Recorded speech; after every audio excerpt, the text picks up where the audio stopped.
एखादा खूप काही बोलत असेल आपल्याला, खूप काही, म्हणजे आपल्या सहनशक्तीचा अंत झालाय, आपला काहीच दोष नाहीये, आपला कुठलाच अपराध नाहीये, आणि तो व्यक्ती जर आपल्याला वारंवार विनाकारण बोलत असेल तर काय होतं, आपण आपल्या कानातून वाफा यायला सुरू होतात, आपलं डोकं तापतं, आणि असा एक क्षण येतो की त्या समोरच्याला एक वाचवून द्यावं. ही कशाचं रिफ्लेक्शन आहे? आपल्या मस्तिष्क मध्ये पेटलेल्या आगीचं ते प्रतीक असते. म्हणजे माणसाची सहनशक्ती संपल्यानंतर एक रिॲक्शन येते, ती काय आहे? आपल्या मस्तिष्क मध्ये पेटलेली आग, अग्नितत्व आपल्या बुद्धीवर फार मोठा परिणाम करतं हे अग्नितत्व. त्या अग्नीला जर संतुलित ठेवलं, प्रमाणामध्ये ठेवलं, तर बुद्धीही छान चालते. आता पूर्वी सांगितलं मी, जठराग्नी मधले जर अग्नी शांत केली तर बुद्धी चालते. स्टेप आहे, हे प्रत्येक स्टेप आहे. जर जठराग्नी आपण शांत ठेवली, काल एक देशमुख सरांनी शनिवारी एक विद्यार्थ्यांच्या अडचणी आणि उपाय याच्यावर एक व्याख्यान दिलं होतं. त्याच्यामध्ये त्यांनी सांगितलं होतं की अभ्यासाला बसताना तुम्ही पोटामध्ये आधी अन्न काहीतरी घालून बसा, काहीतरी जेवण करून बसा, जेणेकरून तुम्ही अभ्यास करता तेव्हा तुमचं मन लागेल. जर तुमच्या पोटातच काही नसेल तर तुमची बुद्धी चालेल का? अन्न म्हणजे काय आहे? आपल्या शरीराचं पेट्रोल, डिझेल आहे, इंधन आहे, जे आपलं शरीर चालवतं, आपलं बुद्धी चालवतं. म्हणून ती चित्त अग्नी जर व्यवस्थित कंट्रोलमध्ये ठेवायची असेल तर जठराग्नीमध्ये मुबलक प्रमाणात अन्न घालणं आवश्यक आहे. आणि तेही अन्न कसं म्हणते आयुर्वेद पुन्हा? सात्विक अन्न. तुम्ही जसं अन्न खाता तसं तुम्ही विचार करता आणि तसे तुम्ही आचार करता. जर पौष्टिक सात्विक अन्न खाल्लं तर आपले विचारही तसेच सात्विक होतील, समाजासाठी पौष्टिक होतील. आणि जर आपण विरुद्ध आहार खाल्ला तर कुठंतरी आपली ही क्रूर प्रवृत्ती किंवा हानिकारक प्रवृत्ती ही उत्पन्न होते. म्हणून आयुर्वेद सुद्धा सांगतं की आपल्या बुद्धीला जर कंट्रोलमध्ये ठेवायचं असेल तर आपण आहार सुद्धा संतुलित आणि सात्विक घेणं आवश्यक आहे.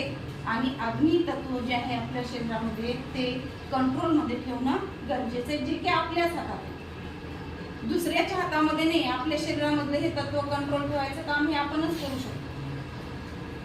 पुन्हा सांगितलंय भूताग्नी. भूताग्नी म्हणजे मन. आता हे पंचमहाभूताशी निगडीत आहे.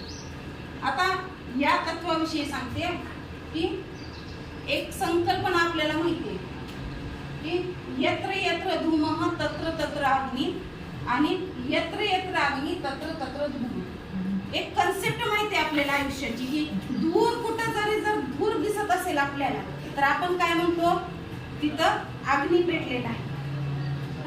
आणि कुठं जर अग्नी दिसत असेल तर आपण काय म्हणतो? त्या अग्नीचाच धूर आहे.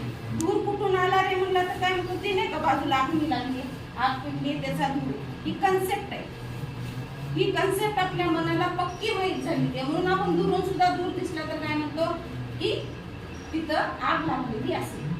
त्याप्रमाणे एक सांख्यकारिकेमध्ये किंवा तर्कमीमांसामध्ये एक उदाहरण दिलेलं आहे की दोरीचं. सर्पः रज्जूत भासते. दोरी आहे, अंधारामध्ये चाललो तर आपण, आपल्याला ते दोरी म्हणजे काय वाटतं? साप वाटतो, सापाचा भास होतो आपल्याला. मग हे कशाचं रिफ्लेक्शन आहे? मनाचं आहे.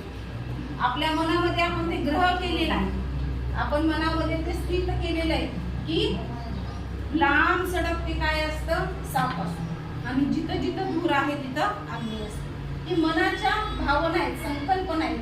आणि ह्या संकल्पना कुठंतरी मनामध्ये इतक्या दृढ होतात की ज्याचं रिफ्लेक्शन आपल्या प्रवृत्तीतून जातं, आपल्या आचारातून किंवा आपल्या बॉडी लँग्वेजमधून जाणं. विनाकारण भिणे, विनाकारण घाबरणे, पुन्हा विनाकारण चिडचिड करणे किंवा विनाकारण एखाद्यावर पटकन रिॲक्ट होणे, ह्या ज्या रिफ्लेक्शन आहेत तर ह्या सगळ्या आपल्या शरीरामधली जी अग्नी आहे ती अग्नी संतुलित न झाल्यामुळं त्याचा परिणाम मनावर होतो.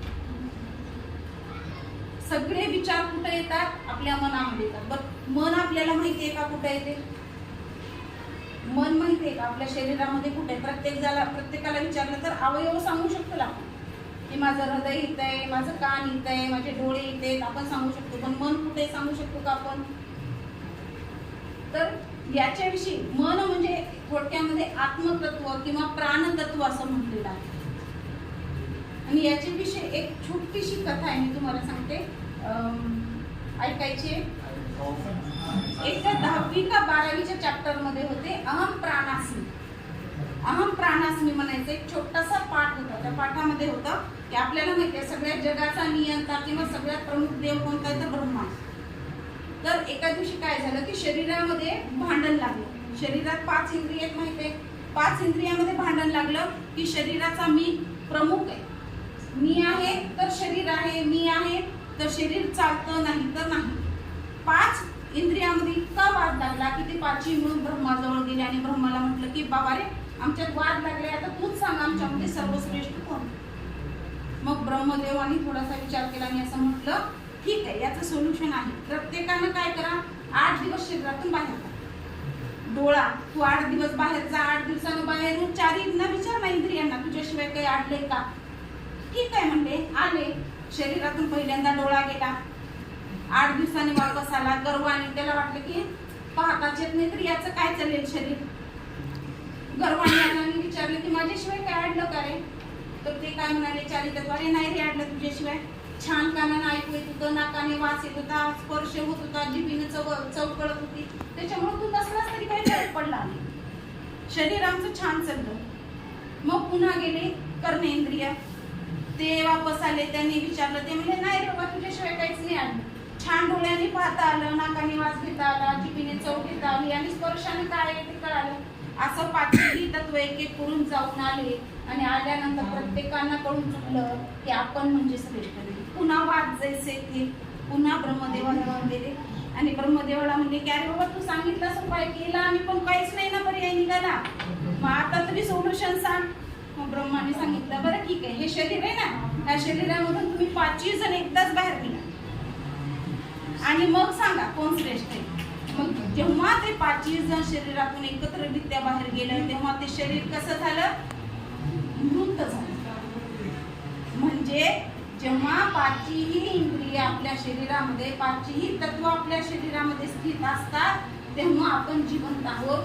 तेव्हा आपली मन ही भावना जिवंत आहे, आपल्यामधलं आत्मा हे तत्व जिवंत आहे असं म्हटलं आहे.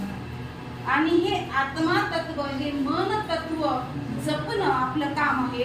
त्याच्यासाठी पुन्हा अग्नीकडे जावं लागतं आणि ह्या अग्नीला संतुलित ठेवावं लागतं. तर मन आपल्या स्वयंभू राहतं, आपल्या ताब्यात राहतं, अन्यथा राहत नाही. त्याच्यानंतर सगळ्यात शेवटचं सांगितलंय सर्वाग्नी.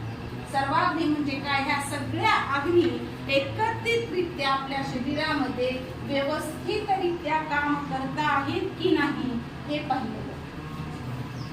जर जठराग्नी व्यवस्थित, प्रत्येकाची एकमेकावर अवलंबून स्टेप आहे बरं, साखळी आहे प्रत्येकाची.